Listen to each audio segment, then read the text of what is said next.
neste momento apresentar um testemunho real e verdadeiro do missionário Rosinei Marcos, um jovem do submundo do crime e das drogas para uma vida nova em Cristo Jesus, o nosso Senhor. Eu quero saudar a todos com a paz do Senhor e quero ler neste momento o versículo bíblico que se encontra aos Romanos, capítulo 8 e versículo 1, que nos diz assim: portanto agora nenhuma condenação há para os que estão em Cristo Jesus, que não anda segundo a carne, mas segundo o Espírito. Para mim é um motivo de muita alegria estar relatando o meu testemunho, para que vocês saibam como que é a vida de um jovem sem Deus e o que é a vida de um jovem com Deus. O meu testemunho é um testemunho assim que ele bate muito com as vidas, porque eu fui uma pessoa que fui criada no meio do crime, eu fui criado no meio da prostituição e tive um encontro com Deus maravilhoso. Eu quero relatar agora o meu testemunho para que vocês ouçam e vejam que lá no céu existe um Deus todo-poderoso e que vela por cada um de nós que estamos aqui na terra. Eu quero nesse momento começar agora a relatar o meu testemunho. Pela idade de 8 anos de idade, na cidade do Paraná, Londrina, eu saí com meu pai e mais 3 irmãos, saindo de lá e vindo para São Paulo. Meu pai vendeu um pedacinho de terra que ele tinha lá e viemos para São Paulo. Chegamos aqui, começamos a perder tudo o que nós tínhamos. Meu pai arranjou um barraquinho na favela e nós fomos morar na favela, e ali meu pai começou a perder tudo. Meu pai já não tinha nem mais alimentação para comer dentro de casa, e de repente meu pai chegou na firma conversando com seus amigos, ali na firma Rodrigues Lima, é uma firma de construtora, e ali ele conversando com os amigos dele disse para ele: olha, por que você não faz o seguinte, coloque seus filhos na FEBEM, que lá na FEBEM eles vão aprender a ler, eles vão aprender a escrever, eles vão poder ter educação ali, tudinho ali. Por que você não coloca ele lá? E meu pai chegou em casa e dialogou com a minha mãe, conversando com a minha mãe, e minha mãe disse assim: olha, o único que não aguenta passar fome é o Rosinei Marcos, ele é o mais pequeno de todos, vamos colocar ele na FEBEM. E meu pai ali com 9 anos de idade me colocou na FEBEM. Aos 10 anos de idade, eu já era viciado em maconha, eu já traficava cocaína ali dentro da própria FEBEM, e ali dentro o diabo começou a se crescer dentro de mim. Ali dentro o diabo começou a trabalhar na minha vida, e ali dentro eu começava a fugir da FEBEM e sair para a rua. Eu ia para a Praça João Mendes, Praça da República, e eu ia ali roubar tênis, eu ia roubar jaco, e eu ia arrancar um cordão de ouro, e volta e meia eu estava de volta dentro da FEBEM. E um dia fui convidado pelos meus amigos, ali no Paissandu, a fazer um assalto no carro ali num supermercado. E ali os amigos conversando comigo, disseram assim: vamos? Eu falei: vamos. E quando chegou ali no mercado e que nós fomos entrar, ele sacou da arma e deu a arma para mim e disse assim: olha, traz essa arma. Eu disse: mas eu não sei atirar. Ele disse: é só apertar o gatilho e sai fogo. E ali eu peguei aquela arma e entramos dentro daquele supermercado e demos voz de assalto àquelas pessoas. E ali eu estava segurando as moças do caixa, um estava segurando o gerente, outro segurança e o outro passando no meio dos caixas pegando dinheiro, e todo mundo assustado dentro daquele supermercado. E uma das moças olhando para mim, tremendo muito, se assustada, e ali ela se mexeu, e eu muito apavorado por não saber mexer numa arma, acabei disparando um tiro sobre o peito daquela moça. E aquela moça veio a cair no chão toda ensanguentada e gritando: ai, ai, eu estou baleada. E os meus amigos disseram: caiu a casa, sujou. E eles saíram correndo e eu fiquei ali. E ali a população querendo me linchar, querendo chegar perto de mim. Vou linchar ele, mas ninguém chegava perto de mim, devido ao 38 que eu estava na mão, devido à arma que eu portava na mão. E ali a Tática Móvel chegou com 4 militares e ali me deu voz de prisão. Eu soltei a arma no chão e eles me levaram preso. E chegaram ali, eles começaram a discutir comigo, pedindo nome. Eu quero nome, eu quero vulgo, vai, entrega a bronca, você já caiu mesmo. E ali foram me batendo. E eu ali dentro da FEBEM, ali dentro da delegacia, comecei a chorar, senti tanta angústia ali dentro. E eu cheguei na FEBEM, já fui levado para outro pavilhão. Já não era mais um pavilhão que era do menor, que não tinha pai e mãe. Era de um pavilhão mais acima, de uma alta periculosidade. Eu havia sido preso por tentativa de homicídio e com a arma na mão. E ali me levaram para a FEBEM. E ali dentro eu fiz uma coisa que até hoje me arrependo. Eu comecei a falar comigo mesmo: ah, meu pai não me quis, minha mãe não me quis, ninguém mais me quer, e eu aqui estou dentro da cadeia. E ali eu fiz um pacto com o diabo. Ali eu ofereci minha vida ao diabo e disse: olha, de hoje em diante eu vou te servir. Depois que eu falei esta palavra, depois de 15 minutos ali dentro da FEBEM, chegou um grupo de amigos ali, que eu conhecia na rua, e disse para mim assim: Rosinei Marcos, de hoje em diante você não se chama mais Rosinei Marcos, de hoje em diante o teu vulgo vai ser Maconhinha. E me colocaram o vulgo de Maconhinha. E ali dentro da FEBEM, eu aprendi a ser um marginal. Ali dentro da FEBEM, eu me formei a um marginal. Ali dentro da FEBEM eu aprendi a falsificar identidade. Ali na FEBEM eu aprendi a falsificar a assinatura de cheque, a fazer carteira de trabalho fria. E tudo quanto é isso, eu estudei durante 6 meses a malandragem, para mim sair de lá de dentro um bandido formado. Quando saí dali de dentro numa fuga, eu saí e fui para a Vila Nova Cachoeirinha. E na Vila Nova Cachoeirinha eu montei um grupo só de moças para fazer assaltos. E ali eu pegava aquelas moças, eu dava um banho de loja nela, eu mandava ela cortar cabelo, eu comprava roupas boas. Eu tinha uma gráfica que só falsificava carteira de trabalho. Nós colocávamos uma carteira de trabalho e nós multiplicávamos várias carteiras de trabalho na gráfica.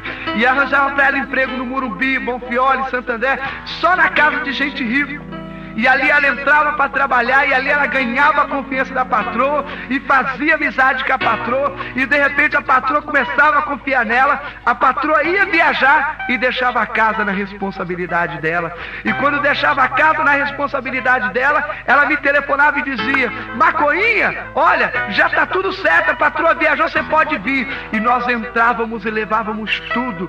Nós pegávamos joias dentro de geladeira, nós encontrávamos dólar debaixo de congeladores. É uma coisa terrível. Ela tinha que trabalhar ali dentro só para descobrir os pontos-chave da casa. E nós entrávamos e levávamos tudo. Nas cortinas, nas barras das cortinas, nós encontrávamos pedaços de ouro, nós encontrávamos barra de ouro, nós limpávamos tudo. Quando nós aplicávamos o golpe no Morumbi, a gente saía do Morumbi e ia para o Bonfioli. Quando a gente saía do Bonfioli, nós íamos para Santander, para que nunca a polícia descobrisse o que nós estávamos fazendo. Comecei a trabalhar com moço e arranjar emprego para eles em construções civis. E quando o engenheiro vinha fazer o pagamento, eles descobriam o horário e a hora, e entrávamos ali dentro e pegávamos tudo o dinheiro do engenheiro. Começamos a trabalhar também com moças, colocávamos moça para trabalhar em joalheria. E porque na joalheria ali a gente sabia o horário que o Ourives chegava, que hora que ele chegava para entregar o ouro. E ali quando ele trabalhava, ele anotava tudinho. Quando o Ourives chegava, nós íamos lá e assaltávamos e levávamos tudo. Eu não cheguei a assaltar banco, porque para assaltar banco, teria que ter mais de 10 pessoas para dar dica para nós dentro do banco. Então eu não me arriscava a fazer assalto de banco. E nesse momento o diabo me colocou numa posição muito alta. O diabo começou a me dar dinheiro, começou a me dar carro, começou a me dar tudo. E ali eu comecei a sentir falta do meu pai e da minha mãe. E ali eu fui preso. Eu fui fazer um assalto, bater carteira dentro de ônibus. Eu digo para os irmãos que eu tinha uma mão diabólica. Graças a Deus não tenho mais. E ali eu fui fazer um assalto. E não tinha nada para a gente fazer naquele dia. Eu disse: vamos bater carteira. A gente vai pegar o ônibus da CMTC aí, vamos entrar e vamos bater carteira. E nós entramos dentro do ônibus, eu mais um amigo. E ali tinha uma senhora para ser assaltada. Eu olhei para aquela senhora e comecei a virar: não vou assaltar ela não. Eu olhei para o tiozinho, tinha um senhor de idade, eu vou assaltar o tiozinho. Mas eu olhei que ele era muito forte, eu estava sem um cobertor é sem uma arma. E eu falei assim: eu vou pegar, não vou assaltar ele não, eu vou pegar a tia mesmo. E coloquei uma gilete nas minhas mãos e bati na bolsa dela e abri a bolsa dela. E estava tirando todos os documentos dela. E aquele senhor que eu ia assaltar, ele era um militar, mas ele era um militar apaisano, ele estava ali sem farda. E quando ele viu aquele, ele sacou da arma, colocou na minha cabeça. E ali falou: você está em cana. E eu gritando com ele, discutindo com ele, porque a lei dos direitos humanos me defendia o menor nessa época, como defende até hoje. E eu ali batalhando: não, porque você não pode gritar comigo, se eu for na presença do juiz, eu vou te encarqueirar. E ali chamaram a tática móvel, me levaram preso de volta para a FEBEM. Chegando na FEBEM, era a dona Maria Bienal. Na FEBEM eu estava em casa, eu conhecia quase todo mundo, era todos cheiradores de cola. Quantas vezes nós não íamos comer comida de lixo? Quantas vezes o diabo nos dava tudo e de repente nós não tínhamos nada, porque nós tínhamos que ir para a porta de restaurante comer comida de lixo. É o que o diabo faz com o ser humano sem Deus. Quando a gente está sem Deus, é o que o diabo pega, ele pega e joga lá embaixo a gente, e depois ele sobe lá em cima. dizendo, ó, a semelhança de Deus jogada lá embaixo. Mas ele esquece que Jesus Cristo morreu na cruz do Calvário por nós. E ali o diabo fazendo tudo aquilo, eu conhecia a galera, que era chamada a galera do mal, e entrando ali dentro, a Dona Maria Bienal era presidente da FEBEM nessa época, e ela estava fazendo revista no presídio. E ali eu sabia que se eu pegasse aquela mulher, eu ia descobrir onde que o meu pai e minha mãe estavam morando. E quebrei uma colher e fiz uma faca para mim, alisando ela no chão. E quando a Dona Maria Bienal entrou dentro da FEBEM, eu grudei ela por ali e disse, a senhora está pega, e começamos a fazer uma rebelião dentro da FEBEM. E eu disse, Dona Maria Bienal, eu quero saber aonde que meu pai e minha mãe estão morando agora. E levou ela para a secretaria. Chegando na secretaria, ali todo mundo assustado, eu segurando ela como um refém, e os meus amigos já tudo ali, e nós tínhamos ali moleques de 12 a 13 anos, que são chamados pilotos de ladrão, que são moleques de 12 a 13 anos que são instruídos a fazer qualquer tipo de pilotagem. São meninos que são instruídos a sair de primeira, de segunda, da cavalo de pau. São moleques que nós treinamos para ser chamados pilotos de ladrão. E ali nós tínhamos aqueles meninos, e nós pegamos a Dona Maria Bienal, eu peguei os documentos aonde que provava que meu pai e minha mãe estavam morando. Meu pai e minha mãe estavam morando no município do Imbu, no Santa Teresa. Saímos dali fugindo, abandonamos a Dona Maria Bienal no Paissandu, e fugimos dali e fomos parar no município do Imbu. Quando cheguei ali no município do Imbu, que eu fui procurar onde que meu pai e minha mãe estavam morando, eu cheguei naquele lugar, naquele barraco, vi a minha mãe, vi os meus irmãos, e vi o meu pai naquela miséria, ele sem nada. E cheguei com meu pai e falei, pai, o senhor me colocou na FEBEM, e hoje eu estou trabalhando, eu estou numa firma boa, e eu tenho dinheiro aí, eu vou pegar esse dinheiro e vou dar para o senhor. E ali fui até a Vila Nova Cachoeirinha, catei o dinheiro que estava comigo, catei uma quantia X, e entreguei na mão do meu pai, pensando que nós íamos sair daquela vida, daquela miséria. Mas foi tudo ao contrário. O diabo começou a lançar na minha mente, a sua mãe não vai poder trabalhar, o seu pai não vai poder trabalhar, quem vai dar emprego para a sua família? E o diabo lançou na minha mente, lança o seu pai, lança a sua mãe na vida do crime. E eu peguei, lancei minha mãe, lancei o meu pai na vida do crime, abandonei a minha quadrilha na Vila Nova Cachoeirinha e vim para aqui em São Paulo, ali no Imbu, e comecei a trabalhar com meus familiares. E agora comecei a sair de dentro do Brasil e ir para o Chile e Bolívia. E eu começava a sair do Chile e Bolívia a trazer a cocaína para dentro do Brasil. E comecei a passar a cocaína aqui dentro. E de repente comecei a lançar todos os meus familiares na vida do crime. Tudo que eu aprendi eu comecei a passar para eles. E dali a pouco começamos a ver, nós estávamos lá em cima. Nós morávamos no município do Imbu, e os meus vizinhos tudo olhavam para nós e diziam, nossa, que moços bonitos. Chegava para minha mãe e dizia, nossa, que moço bonito, que seus filhos são tão educados. Mal sabia eles que dentro da minha casa era verdadeiramente o diabo que reinava. Eu espanqueava minha mãe, eu espanqueava meu pai, eu dizia, vocês têm que viver debaixo do meu pé. E tudo que eu mandava eles fazer, eles tinham que fazer. Era verdadeiramente uma vida de aparência, porque dentro deles, dentro de nós, era uma vida diabólica, era uma vida sem paz, uma vida sem alegria. Nós não tínhamos comunicação, era um agredindo o outro. Eu agredindo meu pai me agredindo. Surgiu um convite, vamos fazer um assalto no carro da Souza Cruz.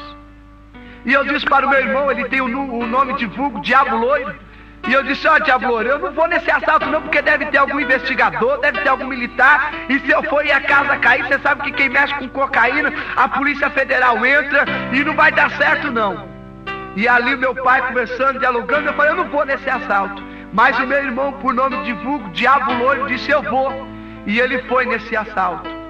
E quando ele chegou nesse assalto, que eles pegaram o carro forte da Souza Cruz, que eles pegaram ali aquele dinheiro, que eles abriram o carro, era o triplo do dinheiro que tinha lá dentro. E a raiz da amargura agora, que era o dinheiro, começou a reinar dentro daqueles corações. Meu irmão pegou, alugou um carro aqui e foi embora para o Rio de Janeiro. E agora a quadrilha começou um se levantar contra o outro. O diabo colocou a gente lá em cima. E agora ele estava puxando o nosso tapete. Nós tínhamos tudo. E começou agora nós se encontrar, eu e os meus amigos. É o seguinte, se você não dividir o dinheiro, nós vamos sentar o dedo em você, nós vamos armar a boca de laje para você, nós vamos te derrubar. E era uma gíria, e era uma conversa diabólica. E eu e o Fernando e o Luiz, nós éramos 3 amigos, e nós fomos jogar snook no bar. E chegando ali no bar, eu estava ali dentro do bar, quando eu peguei o taco para jogar snook, o meu amigo, o Serginho, Era um amigo que sempre ia comigo em qualquer tipo de assalto, porque se a polícia me prendesse, ali eles poderiam fazer alguma coisa, ali ele poderia avisar meu pai, ele poderia avisar minha mãe. E naquele momento, aí eu estava dentro do bar, o Serginho chegou e disse para mim: Macoinha, sai para fora que eu quero trocar ideia com você. Eu olhei para o Luiz e olhei para o Fernando, e num simples toque de abrir o meu jaco, eu estava dizendo para os meus amigos: olha, eu vou atirar no cara e vou sair correndo. E nesse momento, eu comecei a sair devagar de dentro do bar, e com uma arma na cintura. Ali eu peguei, quando enfiei a mão dentro do jaco para sacar a arma, para atirar nele, ele, mais prudente do que eu, sacou da arma e deu um tiro nas minhas costas. E eu comecei a gritar: Luiz e Fernando, socorro, estou baleado. E ali começou a se travar um tiroteio, e eu disse para ele: olha, eles estão em 2 e nós em 3, vamos defablar eles 2 agora, detona eles. E começou a se travar um tiroteio. Mas para minha surpresa, do lado do bar que estava vendo aquele tiroteio, tinha um Opala, com mais 5 amigos meus, amigo que roubava comigo, amigo que traficava comigo, amigo que cheirava comigo, amigo que dormia e comia na minha casa, estava ali agora, também para dar fim na minha vida. Foi uma coisa tão diabólica que aconteceu naquele dia. Quando eu olhei para o Luiz, ele já tinha levado um tiro de calibre 12, e ele caiu morto no chão. O tiro pegou na sua cabeça que até os seus olhos saltaram para fora. O Fernando já tinha levado mais de 6 tiros, já estava com o corpo perfurado de bala e caído no chão em angústia. E ele gemia, e o único jeito era eu pular o muro e fugir dali. E quando eu pulei o muro, que eu entrei dentro de uma casa, que eu bati no trinco da porta para fugir, ali aquela porta estava trancada, eu já não tinha mais força, estava todo fraco. Aqueles meus amigos começaram a me cercar. E ali o Serginho chegando perto de mim, ele foi chegando cada vez mais perto de mim e disse para mim: Macoinha, até aqui você reinou, de agora em diante você não reina mais. Segundo os médicos, foram disparados 25 tiros sobre o meu corpo. E os tiros que foram pegando, um tiro pegou na minha garganta e a bala está alojada na minha cabeça. Ali naquele momento algo sobrenatural começou a acontecer com a minha vida. Quando o meu corpo caiu no chão, o meu espírito saiu de dentro de mim e começou a descer a um lugar de escuridão. Naquele momento que o meu espírito saiu de dentro do meu corpo e que começou a descer a um lugar de escuridão, eu comecei a lembrar em tudo que tinha acontecido comigo e o que estava acontecendo. Mas naquele momento, ninguém poderia mais fazer nada por mim. E eu comecei a lembrar de Oxóssi, de Ogã, o que eu tinha sido dentro dele de Umbanda. Aí comecei a lembrar dos guias, dos caboclos, mas ninguém poderia mais fazer nada por mim. E eu comecei a descer naquele lugar de escuridão, tremendo aquela agonia. E eu cheguei perto do Luiz e do Fernando. E ali, nossa, ali naquela agonia, e naquele momento o meu pai correu para o hospital. Chegou no hospital, o médico disse: olha, o seu filho entrou em óbito e ele já está morto, e o corpo dele já foi levado para o Instituto Médico Legal, no Hospital das Clínicas. Meu pai saiu e correu para o Hospital das Clínicas, chegou no Instituto Médico Legal, conversando com o médico legista e dialogando com o médico legista. O médico legista falou: o seu filho está aqui, eu vou mostrar o corpo do senhor para ele, mas o senhor não se assusta não. E entraram ali dentro e o médico pegou e mostrou meu corpo. Meu pai nem reconheceu como que estava o meu corpo, todo perfurado de bala. Meu pai chegou para o médico e disse: doutor, eu preciso fazer a autópsia do meu filho hoje ainda. E o médico legista disse para ele: nós não podemos fazer autópsia, porque se a gente for fazer autópsia nele agora, só depois de 24 horas. O seu filho entrou aqui assassinado, então ainda nem tiraram foto do corpo dele ainda, e nós precisamos fazer um monte de trajeto aqui de documentos, e nós não podemos mexer nele. Mas o dinheiro compra tudo, o dinheiro compra fama, o dinheiro compra carro, o dinheiro compra boa estabilidade.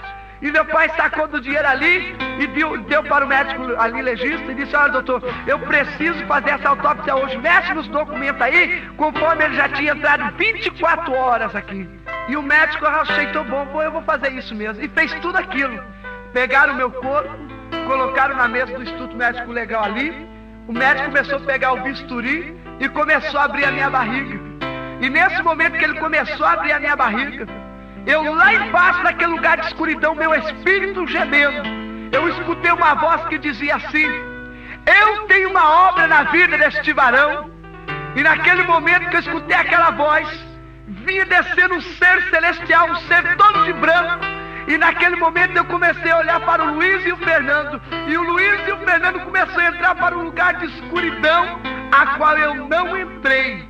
E naquele momento o anjo do Senhor chegou perto de mim e disse: varão, retorna para o teu corpo, mas não te preocupa de que maneira vai estar o teu corpo. Naquele momento que o meu espírito começou a voltar dentro do meu corpo, que começou a entrar dentro do meu corpo, ali eu comecei a sentir as dores do homem natural. Quando eu comecei a mexer a mão e comecei a abrir os olhos, os médicos já recalaram os olhos em cima de mim e disseram: calma aí, esse moço está morto, mas ele está vivo. E começaram a discutir. E na hora que eu abri os meus olhos, o médico legista estava com o meu estômago nas mãos. E ele assustado ali olhando para mim. O outro dizia: não, ele entrou aqui em óbito. O outro: não, ele poderia ter entrado em coma. E todo mundo começou a ficar assustado ali dentro do Instituto Médico Legal. E o meu estômago na mão, ele soltou. E ali aquele susto, todo mundo agitado. Mas Deus, quando tem um plano na vida de uma pessoa, Ele sabe trabalhar. E ali dentro tinha um crente. E tinha um senhor. E aquele senhor chegando perto de mim disse: moço, eu não sei para onde você vem e nem para onde você vai, mas eu quero te dizer uma coisa: você quer aceitar a Jesus? E eu disse: quero. E aceitei a Jesus. Naquele momento os médicos legistas começaram a chegar perto de mim, passar esparadrapo na minha barriga. E quando eu olhei para o chão, eu vi a minha perna caída. O médico legista chegou a chutar a minha perna para debaixo da máquina, para que eu não visse a minha perna. E ali começaram a passar esparadrapo e me levaram para o hospital ali encostado às clínicas e começaram a mexer em mim, mexe para lá, mexe para cá. Quando eu voltei daquele hospital, eu havia perdido as minhas duas pernas, perdido o meu estômago e a parte dos dentes meu superior, da parte de cima, eu perdi todos. Eu fui para o Hospital Einstein aqui no Morumbi, em São Paulo. O médico ali, tudo que ele pôde fazer, ele fez. E me colocaram um estômago artificial. E me colocaram esse estômago artificial e me colocaram numa cadeira de roda e disse para mim: olha, você nunca mais vai poder andar. Chegaram para o meu pai e disse para o meu pai: moço, o seu filho só tem 1 ano de vida. Ele tem a perna direita toda de ferro, ele tem a perna esquerda mecânica, o estômago dele é artificial. Qualquer hora dessa ele vai andar, vai cair e ele vai perder o estômago, vai entrar sangue no pulmão, ele pode morrer a qualquer momento. Ele não tem nem 1 ano de vida. O estômago que colocamos nele é um estômago para fazer estudo. Ele está como cobaia. E meu pai pegou eu ali naquele hospital, me levou para casa. Chegando em casa, a primeira coisa que ele fez foi comprar uma arma 38, um calibre 38, e me deu de presente. E eu peguei aquela arma e guardei, coloquei debaixo da minha cadeira de roda. Mas Deus, quando tem um plano na vida da pessoa, Ele não se esquece de jeito nenhum. E eu ainda viciado em cocaína, eu ainda viciado na maconha, Deus não havia esquecido de mim ainda. Uma irmã por nome de Edevalda conversou com a minha mãe e perguntou para a minha mãe se ela podia me visitar. E ela foi me visitar naquele dia. E aquela irmã Edevalda, ela chegou a conversar comigo. E ela entrando dentro de casa, ela abriu a palavra do Senhor que saiu em Samuel, quando Ana conversava com o Senhor, que o Senhor é aquele que enriquece, o Senhor é aquele que empobrece, o Senhor é aquele que faz descer a sepultura, mas o Senhor é aquele que faz surgir da sepultura. E eu comecei a falar: isso aconteceu comigo. E de repente aquela mulher, tomada pelo poder do Espírito Santo de Deus, começou a contar toda a minha vida. E começou a contar tudo o que havia falado. E ela olhou para mim e disse: moço, os médicos te dão 1 ano de vida, mas o meu Deus só te dá 3 meses de vida. E ela começou a conversar comigo. E naquele momento ela perguntou para mim assim: você quer aceitar a Jesus? Naquele momento que ela fez a pergunta para mim, que eu queria aceitar Jesus, o diabo começou a entrar dentro da minha mente e a dizer para mim: pega esta arma e atira nela. Pega esta arma que está na sua cadeira de roda e atira nela.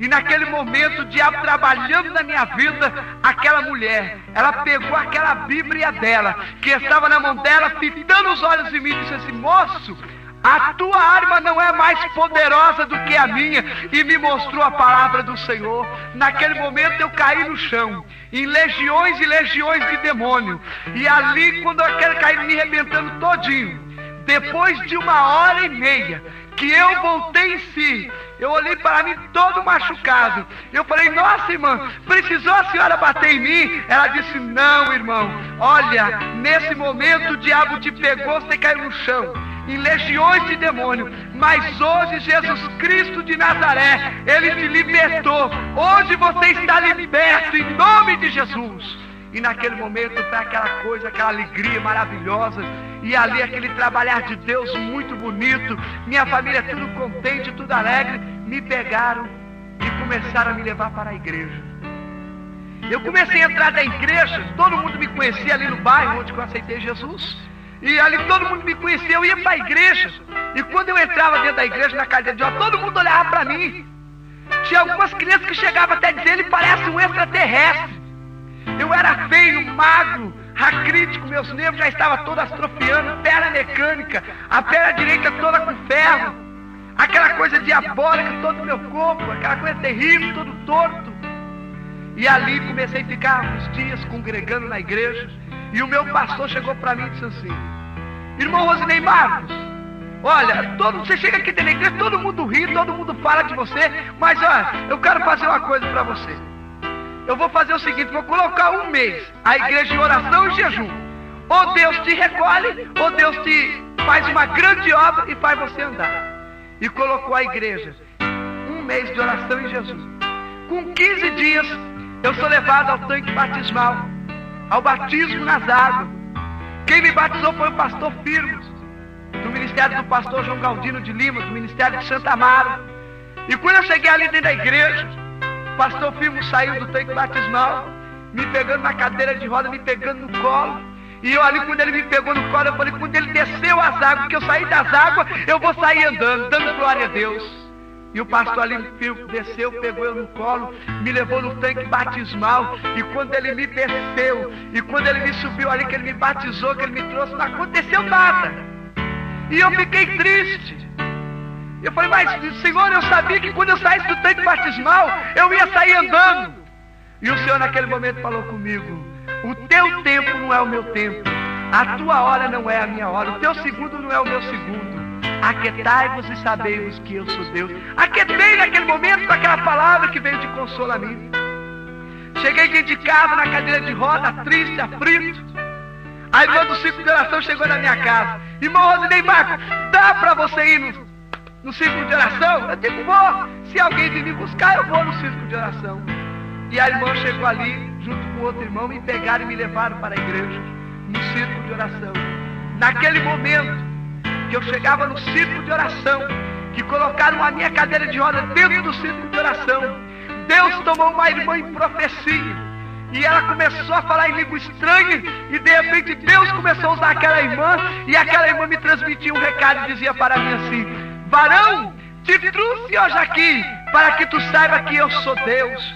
Vou eu te tirar desta cadeira de roda, vou eu fazer uma grande obra na tua vida, mas vou eu pedir para tu fazer algo para mim, e tu vai dizer assim: não vou fazer, mas querendo ou não, tu irás fazer. E cessou-se a profecia. Eu não sabia o que era profecia, eu não conhecia o que era profecia, mas naquele momento eu sentia Deus falando comigo. Naquele momento, colocaram mais para dentro a minha cadeira de roda, e ali aquele ciclo de oração, uma movimentação do Espírito Santo, a coisa mais linda, mais gloriosa. E de repente, igual lá na porta da Formosa: não tenho prata, não tenho ouro, mas o que tenho te dou, em nome de Jesus Cristo, levanta e anda. Levantou 2 irmãs cheias do Espírito Santo, e aquelas irmãs cheias do Espírito Santo, uma ficou do lado e uma ficou do outro, e uma profetizava: meu servo, levanta e anda. Eu dizia: eu não, se eu levantar daqui, meu estômago vai estourar, minha perna mecânica vai cair, não. E ali a irmã profetizando, dizendo: meu servo, levanta e anda. Eu dizia: não vou levantar e vou andar não. Se eu levantar e andar eu caio. Não, eu vou cair. Eu não tenho as minhas pernas, meu estômago vai estourar. E naquele momento, aquela irmã saiu de lá, daquele banco dela. Ela chegou perto de mim, olhando para mim, olho no meu olho. E ela dizia para mim assim: jovem, não sou eu que estou te mandando andar, mas é o Espírito Santo de Deus. Levanta e anda em nome de Jesus. Eu comecei a levantar naquela cadeira de roda. Aí eu comecei a andar. E eu comecei: glória a Deus, aleluia, glória a Deus, aleluia. E comecei a andar. E naquele momento eu recebi o batismo com o Espírito Santo. E comecei a falar em outras línguas. O círculo de oração que ia acabar cedo, ele foi acabar logo mais depois de 4 horas da tarde. E a movimentação do Espírito Santo era grande. Eu andando, perna mecânica, nunca fiz fisioterapia para andar de perna mecânica. Eu nunca fiz fisioterapia para andar com a minha perna, que ela tem platina e tem ferro. E eu comecei a andar, o meu estômago, tudo que eu comia era comida batida no liquidificador. E ali aquele estômago eu comecei a sentir tudo normal. As forças, aquela coisa linda que começou a acontecer comigo. Acabou o culto, eu fui para a minha casa. Quando eu cheguei na minha casa, andando, meu pai rindo, minha mãe rindo, todo mundo alegre, todo mundo contente, a coisa mais maravilhosa. 2 anos dentro da igreja, trabalhando para o Senhor, indo de um canto para o outro. Com 2 anos que eu estava dentro da igreja, eu estava cantando no grupo de mocidade. Deus usou uma irmã e disse: meu servo, é chegada a hora de tu se entregar à lei dos homens. Tu deve a lei dos homens, tu tem que se entregar. E eu comecei a dizer: eu não, eu fui criado dentro da FEBEM, eu fui criado ali, como que eu vou poder me entregar? Eu não vou me entregar de jeito nenhum. E não me entreguei. O Senhor usou o segundo vaso: meu servo, é necessário que tu se entregue à lei dos homens. Eu disse: não me entrego de jeito nenhum. Começou a falar a terceira vez e disse para mim: meu servo, é necessário que tu se entregue à lei dos homens. Eu disse: não. Corri até o meu pastor e conversei com o meu pastor: pastor, dá mais. Eu chego na igreja, todo mundo fica profetizando que eu tenho que me entregar à justiça dos homens. Eu não vou me entregar à justiça dos homens de jeito nenhum. E se Deus usar mais um vaso, eu vou acabar batendo o vaso. Irmão, eu não vou suportar mais. Se Deus usar mais um vaso, eu vou sentar a mão no vaso. Meu pastor disse para mim: não, se você fizer isso, eu vou te disciplinar, eu vou te excluir da igreja. Você não pode bater no vaso. Deixa Deus falar. E eu falei: não, Deus, não aceito mais. E fui pregar no culto de crianças. Era um culto de criança e eu fui convidado a pregar nesse culto. E quando foi me passada a oportunidade, que eu cheguei no púlpito, que eu saudei a igreja com a paz do Senhor, ali quando eu comecei a querer ministrar a palavra do Senhor, Deus usou uma criança de 6 para 7 anos de idade. E aquela criança começou a falar em língua estranha. E ela veio em direção ao altar, ao púlpito. E Deus começou a usar aquela irmã, aquela criancinha pequena. E aquela criança começou a pular, começou a glorificar o nome do Senhor. Deus tomou a boca dela em profecia e disse para mim: jovem, tu não disse que ia bater no 4º vaso? Bata neste vaso agora. Naquele momento eu comecei a baixar a minha cabeça, a curvar e a chorar. E ela dizia: oxe, se entrega a lei dos homens ou tu vai descer à sepultura. Naquele momento, o meu pastor bateu nas minhas costas e disse: Rosinei Marcos, vamos para a delegacia.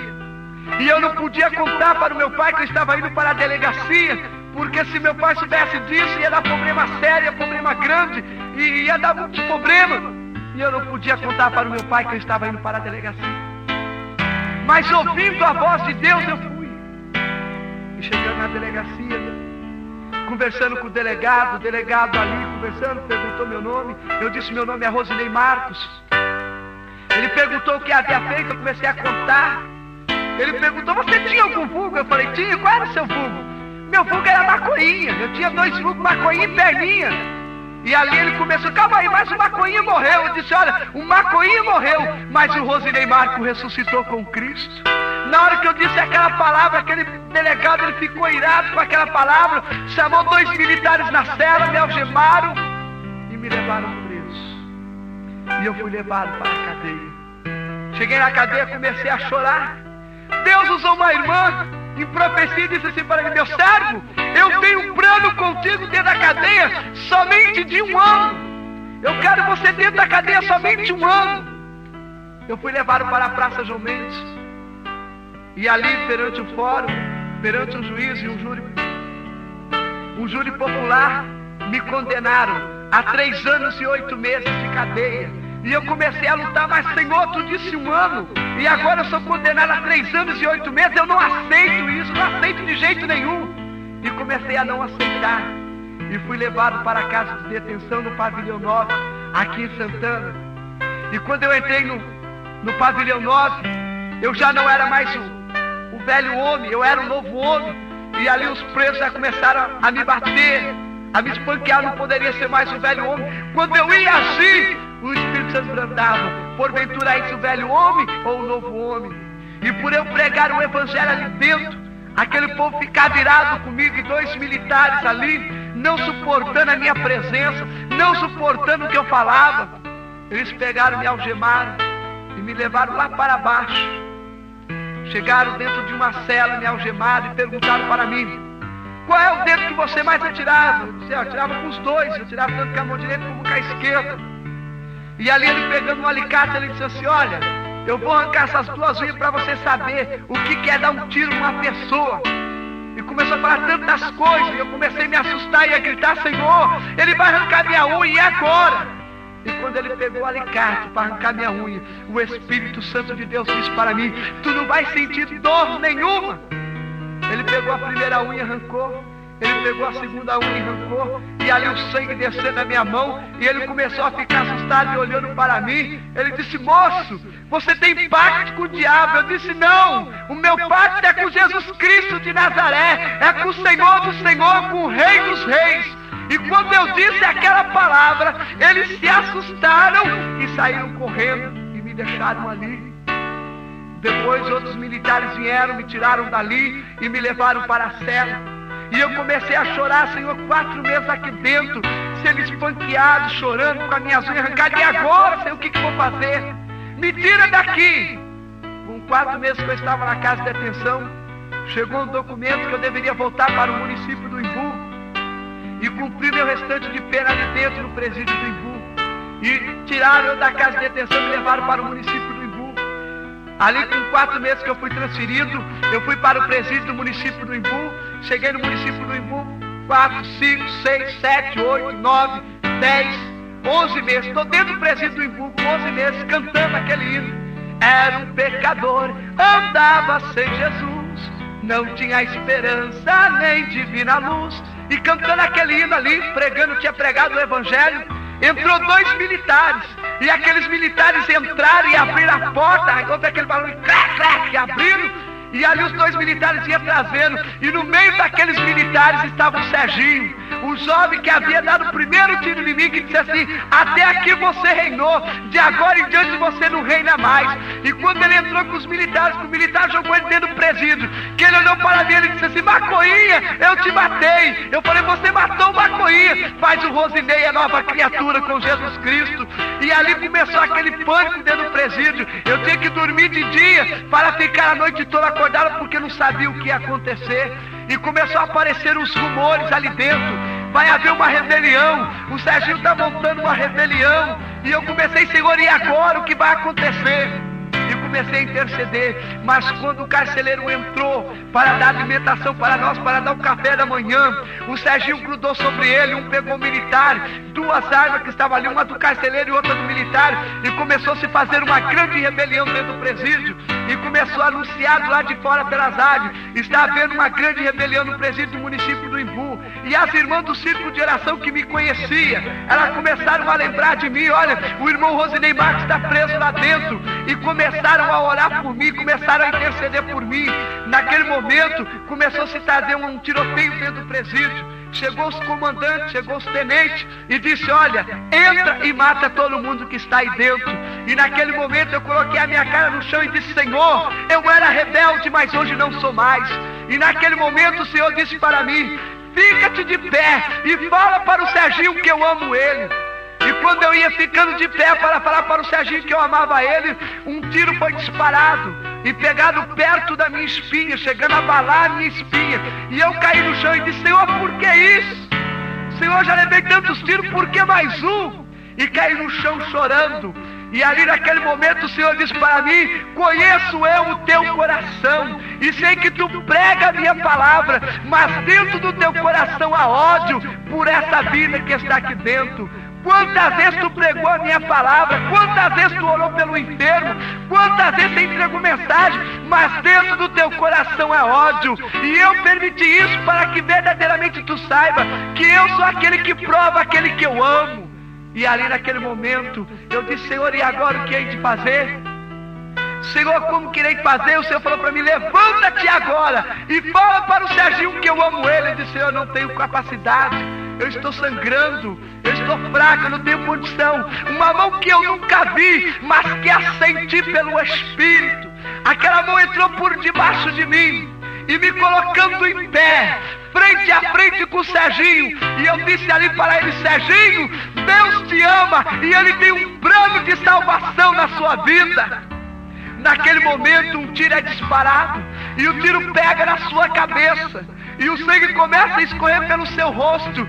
E ele levanta a mão e ele diz para mim: Rosinei, eu aceito a Jesus Cristo como meu Salvador. Naquele momento eu levantei a minha mão e disse: Senhor, escreve o nome do Serginho no livro da vida. Nesse momento eu caí de um lado e ele caiu do outro. Eu fui acordar no Hospital Piratininga aqui em São Paulo. Quando eu acordei no Hospital Piratininga, ali estava o meu pastor perto de mim e ele disse: Rosinei, muitos ali foram baleados, inclusive você, mas o único que morreu foi o Serginho. Eu disse: pastor, dê glória a Deus, porque o Serginho partiu deste mundo salvo. E ali, de repente, passando alguns minutos, eu conversando com o meu pastor, chegava o delegado ali dentro. E eu sabia que eu tinha que retornar para a cadeia naquele momento. E começou a me dar angústia e tristeza. E o delegado chegou ali com os documentos e disse: você é o Rosinei Marcos? Eu digo: sim. Ele disse: moço, olha, aqui está um documento nas tuas mãos.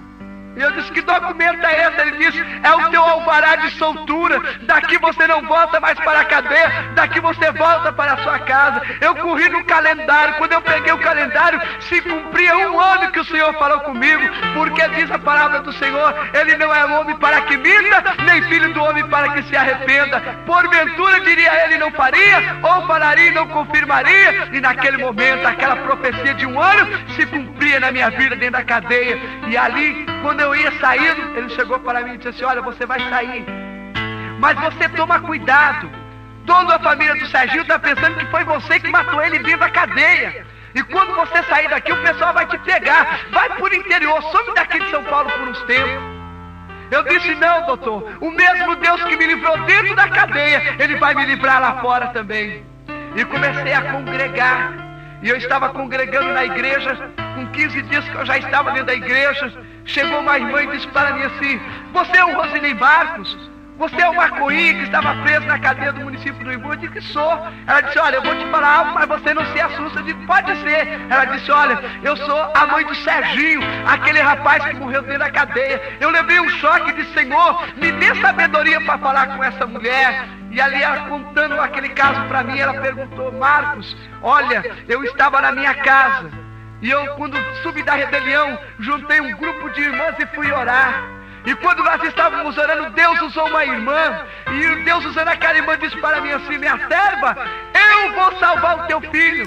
Mas eu não acreditei na profecia, porque seria difícil alguém lá dentro da cadeia pregar o evangelho para o meu filho. E eu queria perguntar para você, irmão Rosinei, aconteceu alguma coisa com meu filho antes dele morrer? Eu disse: irmã, glorifique o nome do Senhor e crê, porque na partida dele foi eu que pedi para o Senhor escrever o nome dele no livro da vida. E ela me abraçando e conversando comigo, nós já não falávamos mais o português, nós começamos a ser renovados e a falarmos em língua estranha. Hoje, graças a Deus, sou um jovem liberto das grades. Cumpri o meu ano de pena, 3 anos e 8 meses. Eu paguei 1 ano à justiça e 2 anos e 8 meses eu tirei por liberdade. E eu fiquei todo mês indo na justiça e pagando. Hoje, em 95, eu já não devo mais nada à justiça desse país. Hoje, graças a Deus, sou um jovem livre. E eu quero dizer para você que através desse testemunho, há um Deus do céu todo-poderoso, que Ele pega as coisas desprezíveis desse mundo e faz dele um representante do céu. Eu não sei de que maneira você se encontra, eu não sei o seu problema, mas eu quero te dizer uma coisa: ainda há vida, enquanto há vida há a solução, e a solução está em Jesus Cristo de Nazaré. Eu quero deixar um hino para a sua meditação, que vai ser tocado dentro de poucos instantes, que você vai ouvir. Mas eu quero te dizer uma coisa: hoje eu tenho as minhas duas pernas mecânicas, e hoje eu ando para a honra e a glória do nome do Senhor. Eu tenho meu estômago artificial, eu tenho a maioria dos meus dentes, são dentes implantados. Eu era a pessoa mais desprezível, e hoje eu sou o representante do céu. Hoje eu sou o ministro da palavra do Senhor. Então eu te digo aonde você está: ainda há solução para o teu problema na face desta terra. E que o Senhor Jesus Cristo te abençoe, e que um dia a salvação possa chegar até a sua casa. Eu deixo esse hino para a sua meditação nesse momento.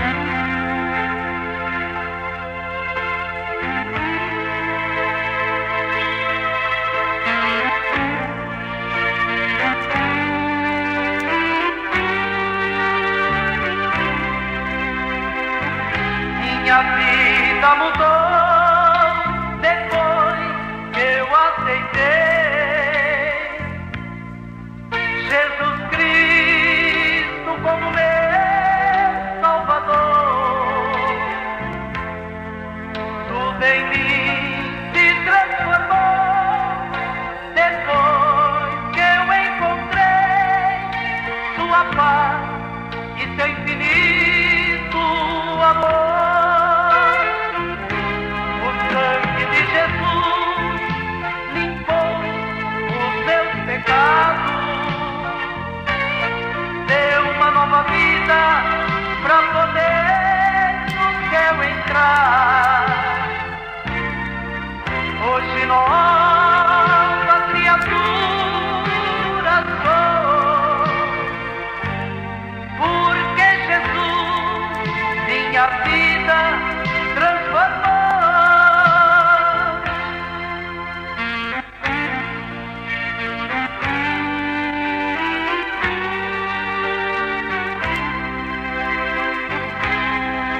Meu amigo, se você quer aceitar Cristo como seu Salvador, sua vida mudará depois que encontrar a paz e o amor de Jesus. O sangue de Jesus limpou os seus pecados, deu uma nova vida pra poder no céu entrar. Hoje nova criatura sou, porque Jesus minha vida transformou.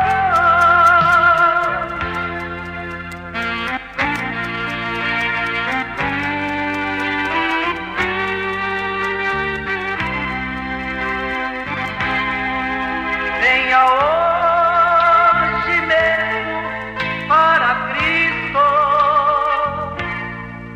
que a porta aberta ainda está. Uma nova vida terá se a Ele se entregar, e no céu você vai morar. O sangue de Jesus limpou os meus pecados, deu uma nova vida pra poder no céu entrar. Hoje nova criatura sou, porque Jesus minha vida transformou.